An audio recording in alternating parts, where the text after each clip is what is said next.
na nga guys, meron kaming katuwaan game with Eliza, 15 plus 5. Ang inisip ko nga dito ay mag-open Sicilian ba ako or mag-close Sicilian. Bahala na. Habang iniisip ko kung mag-open Sicilian ba ako or mag-close, follow naman dyan pag may time at huwag nyo kalimutan i-share ang video na to.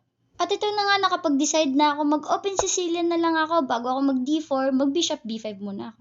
Okay guys, paki-comment kung anong tawag sa Sicilian variation na to. Sige guys, enjoy muna kayo sa panonood.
Grabe guys, ang galing talaga ni Eliza mag-ikot ng mga pyesa. Nahihirapan ako. Tulad niyan, pinakain niya yung A6 pero babawi din maya-maya.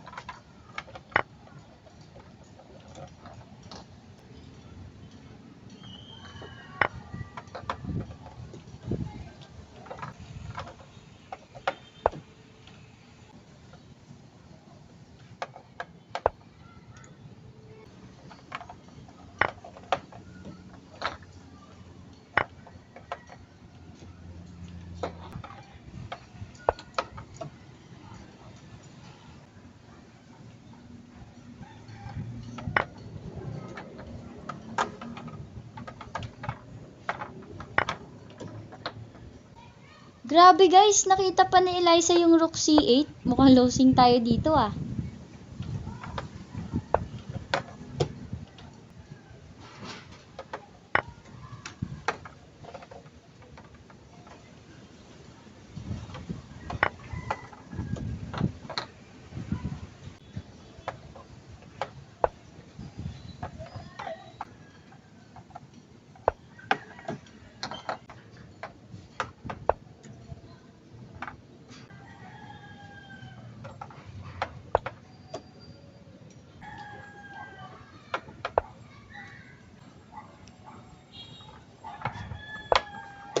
Grabe guys, blunder pala yung G3 ko dahil parehas namin hindi nakita yung Rook takes Knight, Rook takes Rook, Knight E2, double attack, one piece pala ako doon.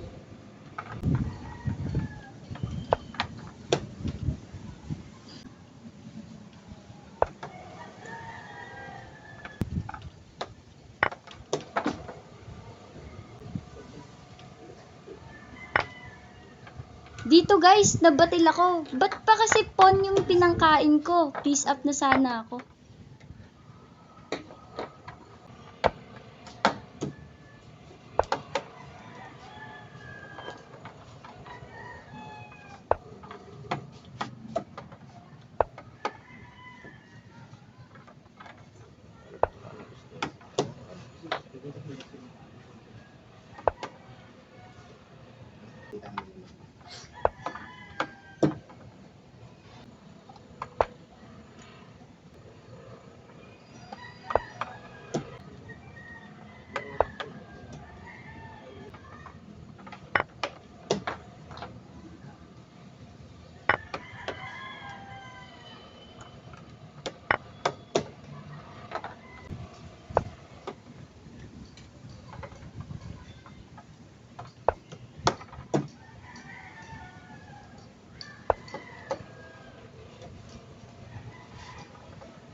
Eto na guys, winning na ako dahil makaka-promote na ako ng Queen. Maraming pong salamat sa panonood at maraming salamat din kay Eliza sa practice game. O nga pala guys, marami akong gantong video na ilalabas. Abangan nyo.